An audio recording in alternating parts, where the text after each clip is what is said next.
En 2024, el precio internacional del cacao alcanzó niveles que no se veían desde la década de los 70. No fue por una moda alimentaria ni por una campaña de marketing. Fue porque el mundo se quedó sin suficiente cacao y Europa, la región que más chocolate consume y produce en el planeta, de pronto tuvo que voltear a ver a alguien que llevaba siglos ahí produciendo en silencio sin ser tomado en serio como proveedor estratégico. Ese alguien es Tabasco y el producto en cuestión es el que los mayas llamaban teobroma, alimento de los dioses, el mismo que hoy mueve más de 100 mil millones de dólares al año en la industria global del chocolate. El mismo que Hernán Cortés llevó a España en el siglo XVI y que los europeos convirtieron en uno de los negocios más rentables de la modernidad, siempre con la materia prima viajando del sur al norte y el dinero viajando en dirección contraria. Mientras la mayoría de los análisis políticos de México se concentraban en aranceles, en la relación con Washington y en los movimientos de la oposición, algo distinto estaba ocurriendo en el sureste mexicano. El gobierno de Claudia Sheinbaum activó una serie de instrumentos de política agrícola, certificación de origen y diplomacia comercial, que al cruzarlos con lo que estaba ocurriendo en los mercados internacionales, revelan una apuesta que pocos medios nacionales habían conectado con claridad. La pregunta no es si México tiene cacao, la pregunta es si el gobierno mexicano entendió a tiempo que ese cacao podía ser la palanca de un reposicionamiento histórico en las cadenas de valor globales y si tiene la capacidad real de ejecutarlo antes de que la ventana se cierre. Eso es lo que este análisis se propone responder. Para entender lo que está en juego, hay que ubicar Tabasco en el mapa productivo de México, con datos concretos, no con slogans, de acuerdo con cifras del Servicio de Información Agroalimentaria y Pesquera, dependencia de la Secretaría de Agricultura y Desarrollo Rural del Gobierno Federal. Tabasco concentra aproximadamente el 45% de la producción nacional de cacao. Chiapas aporta la mayor parte del resto. Juntos, estos dos estados del sureste representan prácticamente toda la oferta mexicana de un producto que tiene en ese territorio su lugar de origen histórico y biológico. Esa última parte importa más de lo que parece. Según investigadores del Instituto Nacional de Investigaciones Forestales, Agrícolas y Pecuarias, México posee la mayor diversidad genética de cacao del mundo. Las variedades criollo y trinitario, que se producen en Tabasco y Chiapas, son consideradas en los mercados internacionales como categoría de lujo con perfiles de sabor complejos que los cacaos genéricos de producción masiva de África Occidental no pueden replicar. Según información publicada por la revista especializada Coco Market Review y retomada por El Economista, la diferencia de precio entre un cacao genérico y un cacao de origen certificado puede ser de 2 a 5 veces por tonelada. Esa brecha de valor existía antes de que llegara Sheinbaum. El problema documentado es que México casi nunca la capturaba, vendía materia prima y los europeos la transformaban. Ese patrón no era nuevo ni accidental, era la estructura histórica del comercio de materias primas entre el sur global y Europa, repetida con el cacao como con decenas de otros productos. Durante el gobierno de Andrés Manuel López Obrador, el programa Sembrando Vida destinó recursos a productores de cacao en Tabasco y Chiapas, según datos publicados en el portal de la Secretaría del Bienestar. El programa llegó en su momento de mayor expansión a más de 400,000 beneficiarios en todo el país, con una parte significativa concentrada en el sureste. La lógica original era de soberanía alimentaria y apoyo al pequeño productor, lo que esa inversión generó como base productiva y que nadie había medido con claridad en términos de posicionamiento internacional, fue el escenario que el gobierno de Sheinbaum heredó. La presidenta llegó al Palacio Nacional en octubre de 2024 con una agenda que, según sus propias declaraciones públicas registradas por La Jornada y El Universal, enfatizaba la construcción de cadenas de valor en el sureste mexicano como uno de los ejes estratégicos de su gobierno. El sureste, no solo como receptor de programas sociales, sino como zona productiva con vocación exportadora. Esa formulación, que en términos políticos suena a continuidad matizada, en términos económicos abre una pregunta muy específica: ¿qué productos del sureste tienen condiciones reales para dar ese salto? El análisis de los mercados internacionales en ese momento señalaba una respuesta muy concreta. El cacao, el punto de inflexión, tiene una fecha y una institución: mayo de 2023, Parlamento Europeo. Ese mes, la Unión Europea aprobó formalmente el Reglamento Europeo contra la Deforestación, conocido internacionalmente por sus siglas en inglés como EUDR. Según el texto del reglamento publicado en el Diario Oficial de la Unión Europea, a partir de finales de 2024, cualquier empresa que quiera importar cacao, soya, café, ganado, aceite de palma, madera o caucho al mercado europeo deberá demostrar con trazabilidad georreferenciada que esos productos no provienen de tierras deforestadas después del año 2020. La norma sonó a buena noticia ambiental. En términos de intención lo era, pero sus consecuencias prácticas golpearon de inmediato a los dos países que más cacao venden al mundo: Costa de Marfil y Ghana. Según reportes de Reuters, de la agencia APF y de análisis publicados por la organización Global Witness, Los productores africanos carecen en su mayoría de los sistemas de trazabilidad digital que Europa exige. Implementarlos requiere inversión tecnológica, tiempo y capacidad institucional que simplemente no existe en las zonas rurales de esos países en el corto plazo. Medios mexicanos como Expansión y El Economista retomaron esos reportes y señalaron las implicaciones para los compradores europeos. El resultado documentado fue una crisis de oferta anticipada. Los compradores europeos comenzaron a acumular inventarios antes de que la regulación entrara en vigor. El precio del cacao en los mercados de futuros de Londres y Nueva York respondió con una escalada sin precedentes recientes. Según datos publicados por Bloomberg en múltiples reportes de 2023 y 2024, el precio por tonelada de cacao llegó a superar en algunos momentos los $10,000, un nivel que organismos como la Organización Internacional del Cacao, la IXCO, calificaron como históricamente excepcional. A esa crisis regulatoria y de precios se sumó una crisis climática. Según informes de la IXO publicados en su portal oficial, la producción en Costa de Marfil y Ghana registró caídas severas por lluvias irregulares y la expansión de enfermedades como la enfermedad del brote hinchado del cacao que afectó plantaciones enteras. Costa de Marfil y Ghana juntos representan alrededor del 70% de la oferta mundial, según datos de la misma organización. Cuando esos dos países tienen problemas simultáneos de producción y de cumplimiento regulatorio, el mercado global entra en zona de turbulencia severa. En ese contexto, entra el primer actor secundario que complica el escenario, la European Cocoa Association, cuyos comunicados institucionales están registrados en su portal oficial, publicó alertas en 2024 dirigidas a sus miembros sobre la necesidad urgente de diversificar la base de proveedores ante el riesgo de desabasto. Esa asociación representa a los grandes procesadores y chocolateros europeos, empresas como Barry Callebaut, Cargill y Olam, que juntos controlan una parte mayoritaria del procesamiento industrial de cacao en el mundo. Cuando esas empresas empiezan a buscar proveedores alternativos, el mercado completo se recalibra. El segundo actor secundario es la industria del chocolate premium europeo, representada por marcas como Lindt, Valrhona y Amedei, que han construido su posicionamiento sobre narrativas de calidad, ética y sostenibilidad. Para esas marcas, el problema no era solo de precio o de cantidad, era de reputación, según reportes de la organización Global Witness y publicaciones como The Guardian. Parte de las irregularidades en la cadena de suministro de cacao africano está asociada a zonas de conflicto por tierra, trabajo infantil y deforestación. Esas marcas no pueden contar esa historia a sus consumidores europeos sin poner en riesgo lo que más les costó construir. El cacao mexicano de Tabasco y Chiapas tiene exactamente el perfil que esa crisis demanda, no por coincidencia ni por marketing, por estructura productiva. Hay un dato en la cadena de producción cacaocultura mexicana que pocas veces aparece en los análisis de negocio, pero que resulta central para entender la ventaja competitiva que el gobierno de Sheinbaum decidió activar. Según investigadores de la Universidad Juárez Autónoma de Tabasco y del Colegio de Posgraduados, la gran mayoría del cacao mexicano se produce bajo sistemas agroforestales. El cacao crece bajo la sombra de árboles nativos en parcelas familiares pequeñas donde la diversidad biológica es parte del sistema productivo, no una amenaza para él. Ese modelo no solo es favorable ambientalmente, es exactamente el tipo de producción que el Reglamento Europeo contra la Deforestación premia, porque por su propia naturaleza no implica tala de bosques. Eso significa que el cacao mexicano cumple de manera natural con los estándares que el mercado europeo ahora exige a todos sus proveedores. No como resultado de una adaptación costosa, sino como consecuencia de cómo se ha producido cacao en el sureste mexicano durante generaciones. La interpretación que emerge al cruzar estas fuentes es que México tenía en sus manos, sin haberlo planificado del todo, una ventaja comparativa estructural en el momento exacto en que el mercado más la necesitaba. El gobierno de Sheinbaum lo reconoció y actuó.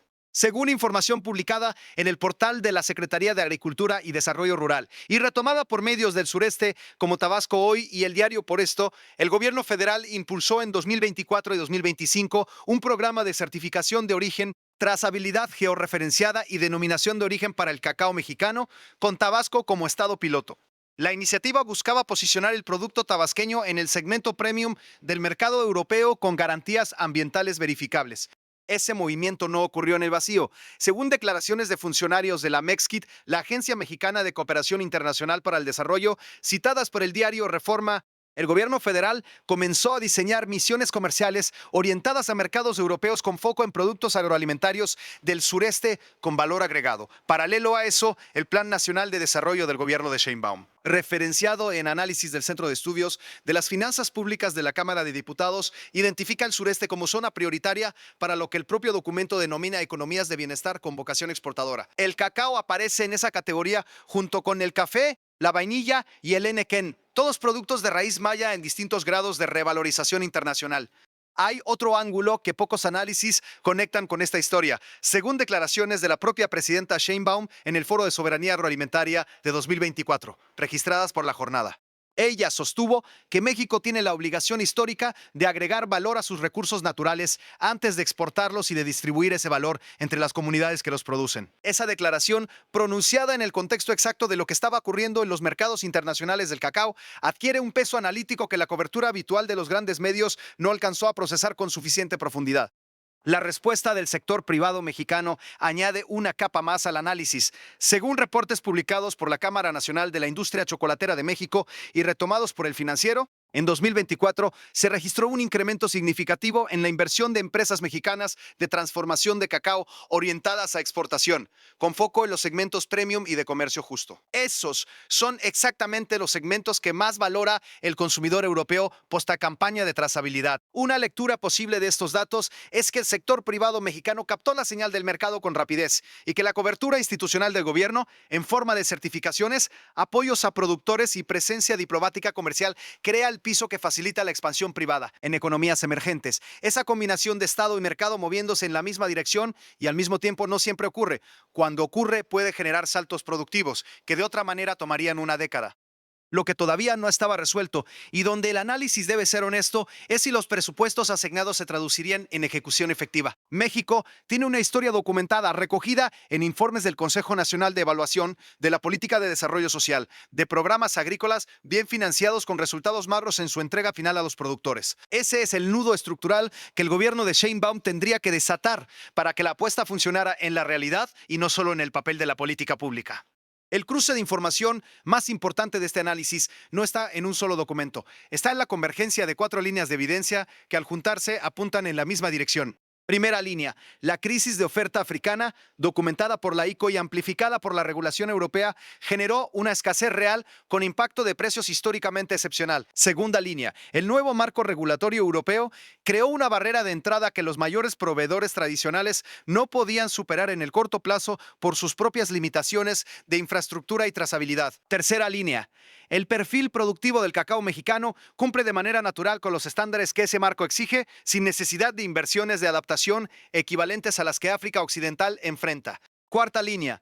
El gobierno de Sheinbaum activó instrumentos de política agrícola, certificación y diplomacia comercial orientados exactamente a ese mercado, en el momento en que la demanda existía y la competencia tenía problemas para responder. La interpretación que emerge al cruzar estas 4 líneas es que México estaba ejecutando posiblemente por primera vez en décadas en el sector agroalimentario lo que los analistas de política comercial denominan una estrategia de ventaja comparativa activa. No esperar a que el mercado descubra tus fortalezas, sino construir las condiciones para que esa ventaja se materialice en contratos, en inversión y en empleo distribuido en las comunidades que producen. El dato más concreto que sostiene esta interpretación, según información publicada por Producción MXes y El Economista en reportes de 2024 y 2025, es que las exportaciones mexicanas de cacao procesado, es decir, pasta de cacao, manteca de cacao y polvo de cacao, todos productos de mayor valor que el grano en bruto, registraron incrementos porcentuales notables en los primeros ciclos del gobierno de Sheinbaum, con Europa como destino en crecimiento. Ese desplazamiento de la exportación desde materia prima hacia producto con mayor transformación industrial, aunque todavía parcial y con mucho margen de profundización, es exactamente el cambio estructural que economistas como Dani Rodrik han identificado como el mecanismo central del desarrollo productivo en países emergentes. No se trata solo de vender más, se trata de vender diferente y quedarse con más de lo que se produce. Lo que no está completamente respondido y donde el análisis debe reconocer sus límites es si esta tendencia es sostenida y planificada o si en parte responde a factores de mercado que podrían revertirse. Según analistas citados por Bloomberg, el precio del cacao comenzó a moderarse hacia finales de 2024, conforme algunos productores africanos lograron adaptaciones parciales a la nueva regulación y los inventarios europeos se estabilizaron. Si esa tendencia continúa y la ventana de escasez se cierra, la presión competitiva sobre el cacao mexicano aumentará y la apuesta del gobierno tendrá que sostenerse no en el precio de mercado, sino en la calidad y la certificación de origen como factores diferenciadores permanentes. El escenario más favorable que algunos analistas de comercio agroalimentario consultados por publicaciones especializadas como Food and Beverage Insider sostienen como alcanzable en un horizonte de 3 a 5 años es que México consolide su posición como proveedor premium de cacao y derivados para el mercado europeo. En ese escenario, las certificaciones de origen funcionan, la inversión en infraestructura de procesamiento llega a las regiones productoras y no solo a los centros urbanos del sureste, y la diplomacia comercial de México logra contratos de largo plazo con compradores europeos antes de que la competencia africana se reorganice completamente. El resultado sería un incremento real en el valor de las exportaciones agroalimentarias del sureste y, si los mecanismos de distribución funcionan, una mejora documentable en los ingresos de las familias cacaocultoras de Tabasco y Chiapas. Ese escenario requiere condiciones específicas de ejecución que no están garantizadas. La primera es velocidad burocrática. El sistema de certificaciones del gobierno mexicano tiene historial de demoras que en mercados de alta volatilidad pueden significar perder la oportunidad por completo. La segunda es que la inversión en capacidades de procesamiento industrial llegue efectivamente a las regiones productoras, no solo a los eslabones intermedios de la cadena. La tercera es que la diplomacia comercial mantenga la consistencia y el seguimiento que contratos de exportación de largo plazo con empresas europeas exigen, algo que en los archivos de política exterior mexicana no siempre ha ocurrido. El escenario intermedio, que desde la perspectiva de este canal resulta el más probable dado el ritmo histórico de implementación de políticas agrícolas en México, es que el país capture una porción del mercado europeo sin lograr el salto estructural completo. Se exportaría más cacao con algo más de valor agregado. Algunas comunidades productoras verían mejoras en sus ingresos, pero la mayor parte del valor de la cadena seguiría siendo capturada por los procesadores y chocolateros europeos que tienen décadas de relaciones comerciales consolidadas y no tienen incentivos para ceder más de lo necesario. En ese escenario intermedio, México no pierde, pero tampoco gana lo que podría ganar si ejecutara con precisión. El tercer escenario es el que analistas críticos del modelo de desarrollo agrícola mexicano, como los que publica el Centro de Análisis Multidisciplinario de la UNAM en estudios sobre commodities del sureste, han documentado como patrón recurrente. La oportunidad se diluye. La crisis africana se resuelve antes de que México pueda posicionarse con contratos sólidos. Los programas de apoyo no llegan con suficiente velocidad a los productores que los necesitan, o la intermediación captura los beneficios antes de que alcancen a las familias cacaocultoras. Ese riesgo no es teórico. Según datos de la Auditoría Superior de la Federación, recogidos en informes de evaluación del programa Sembrando Vida, disponibles en el portal del Congreso de la Unión, ha habido irregularidades documentadas en la distribución de beneficios en programas agrícolas del sureste mexicano. Señalar eso no es atacar a ningún gobierno, es reconocer el problema estructural que cualquier política productiva en esa región tiene que resolver para que los resultados lleguen a quienes los merecen. Lo que está en juego en Tabasco es mayor que el precio del cacao o las cifras de exportación. Es la pregunta de fondo sobre si México es capaz de construir política productiva de largo aliento que transforme recursos naturales en riqueza distribuida en un mundo donde las reglas del comercio internacional están cambiando más rápido de lo que cambian las estructuras internas del país. Y esa pregunta no tiene respuesta en una conferencia matutina ni en un decreto presidencial. Tiene respuesta en lo que ocurra en los campos de Tabasco en los próximos 3 años. El oro maya lleva siglos siendo la base de una de las industrias más rentables del planeta. Los europeos lo tomaron, lo refinaron y lo vendieron de vuelta con sus nombres encima. Esa historia es antigua y conocida. Lo que está ocurriendo ahora en Tabasco es un intento documentado de reescribir, al menos parcialmente, el final de esa historia. Si el gobierno de Sheinbaum logra que ese remate quede en manos mexicanas, en las manos de las familias que plantan bajo la sombra de los árboles del sureste desde hace generaciones, habrá hecho algo que ninguna administración anterior completó en este producto. Si no lo logra, habrá sido una oportunidad más que el sistema procesó a medias, como tantas otras. El mercado europeo está mirando hacia el sureste mexicano. La regulación ya existe. El cacao de Tabasco tiene exactamente lo que Europa necesita. Lo que falta es que el Estado mexicano demuestre que puede ejecutar la parte que le corresponde con la velocidad y la precisión que esta ventana histórica exige. ¿Crees que el gobierno de Sheinbaum tiene la capacidad institucional real para aprovechar esta oportunidad o el sistema terminará capturando los beneficios antes de que lleguen a los productores de Tabasco? Déjanos tu respuesta en los comentarios, porque esa conversación es tan importante como el análisis. Si este tipo de análisis te ayuda a entender mejor lo que está ocurriendo en México, suscríbete a México Bajo Presión y activa la campanita. Los próximos movimientos en esta historia apenas están comenzando.